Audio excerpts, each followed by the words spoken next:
अस्सलाम वालेकुम। मेरा नाम अरसलान खालिद है और आप मुझे यूट्यूब चैनल पर देख रहे हैं। आज का दिन इंतहाई अहमियत का हामिल था। बहुत बड़ा अपसेट अगर कह लिया जाए तो यकीनन वो है। इस वीडियो में हम बात करेंगे कि आज के दिन होता क्या रहा सेनेट इलेक्शन में, जहां पर हमने देखा सादिक संजरानी साहब चेयरमैन सेनेट के उम्मीदवार थे, वो अब चेयरमैन सेनेट बन चुके हैं। यूसुफ रज़ा गिलानी साहब ये इलेक्शन हार गए। दूसरी जानिब आफरीदी साहब जो डिप्टी चेयरमैन सेनेट के उम्मीदवार थे वो जीत गए। हैदरी साहब को वहाँ पर शिकस्त हुई। दोनों चीज़ों में बड़ा फ़र्क है। जो है डिप्टी चेयरमैन सेनेट का इलेक्शन था, वहाँ पर कोई शोर नहीं मचा, कोई किसी को एतराज़ नहीं है, 10 वोटों की लीड है। बड़े आराम से अफरीदी साहब डिप्टी चेयरमैन सेनेट बन गए।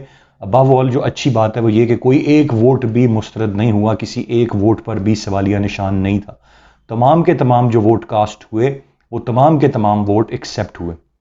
अब सवाल यह है कि फिर चेयरमैन सेनेट के इलेक्शन में क्या हुआ, उस अमल में क्या मसला था, क्या प्रॉब्लम था, जिसने अब एक नई बहस ने जन्म ले लिया। इस वक्त यूसुफ रज़ा गिलानी साहब को आज 42 वोट मिले और सादिक संजरानी साहब को 48 वोट मिले।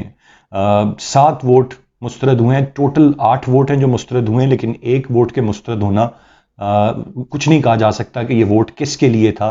और वोट बड़े गलत अंदाज से कास्ट हुआ, लिहाजा उसका मुस्तरद होना बनता है, उस पर किसी को एतराज़ नहीं। अब बात रह जाती है जो बाकी 7 वोट मुस्तरद हुए हैं। दिलचस्प बात इसमें यह है कि वो 7 के 7 वोट इंटेंशन, नीयत बड़ी वाज़ेह थी कि वो यूसुफ रज़ा गिलानी साहब के लिए कास्ट हुए। लेकिन जवाज़ ये बना कि वो इसलिए रिजेक्ट किए जा रहे हैं, मुस्तरद किए जा रहे हैं कि सही जगह पर स्टैंप नहीं किया गया। जो जगह बताई गई थी या जो जगह मुख्तस की गई है उस पर स्टैंप नहीं किया गया। एक खाना जिसमें 2 खाने थे, एक खाने में यूसुफ रज़ा गिलानी साहब का नाम था, दूसरे में सादिक संजरानी साहब का नाम था।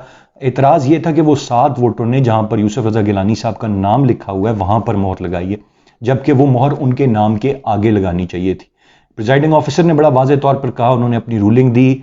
उन्होंने कहा जी कि आप इसको इलेक्शन ट्रिब्यूनल में चैलेंज करें, जो मर्जी करें, लेकिन ये वोट मैं मुस्तरद तस्लीम करता हूँ। और फिर उसके बाद एक नई बहस ने जन्म लिया जो अब तक जारी है।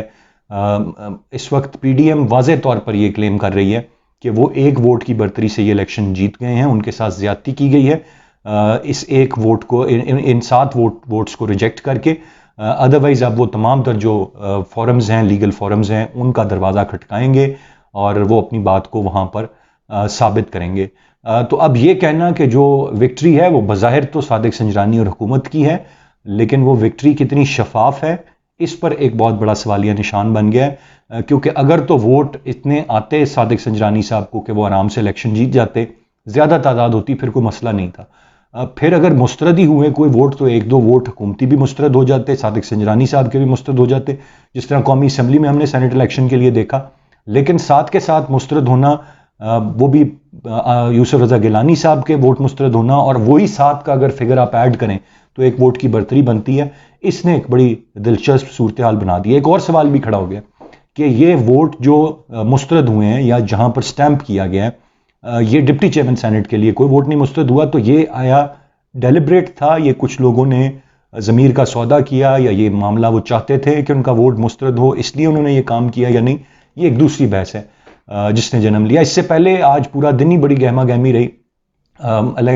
कैमरों की बात हमने देखी, उसमें यकीनन बहुत सारी चीज़ें मिक्सअप हो रही हैं। सोशल मीडिया पर मुख्तलिफ तस्वीर हैं, 1-2 जगह ऐसी हैं या वीडियोज़ ऐसी हैं जिनमें जो स्पाई कैम है, अब बड़ा फ़र्क होता है हिडन कैम, स्पाई कैम और सीसीटीवी का जो कैमरा होता है। जो नॉर्मल सीसीटीवी कैमराज हैं उनकी तस्वीर भी लगा दी गई हैं और कहा गया जी ये सीसीटीवी कैमराज से शायद कुछ स्पाइंग होनी थी, कोई जासूसी करनी थी या कोई ऐसा मामला था। तो ज़रा थोड़ा सा मैं तमाम साथियों से ही गुजारिश करूँगा कि जब भी आप मुल्क के इदारों, मुल्क की एजेंसियों के हवाले से बात कर रहे हैं तो खुदा रहा थोड़ा सा ख्याल करें। इस बात को हतमी तौर पर अभी साबित होना है कि आया कोई ऐसे कैमराज थे या नहीं थे, या जो स्पाई कैम्स बताए जा रहे हैं वो वाकई स्पाइंग का काम उन्होंने करना था। यहाँ पर सीसीटीवी फुटेज के कैमरों की भी तस्वीरें ले ली गई हैं और वो सोशल मीडिया पर शेयर हो रही हैं कि ये काम किसने किया है। तो खुदारा मेरी गुजारिश होगी कि इस काम को अवॉइड करें। अब तीसरी और अहम बात यह है कि हम अब तक ये बात करते आए हैं कि इसके बाद अब पीडीएम की सियासत कहाँ जाएगी।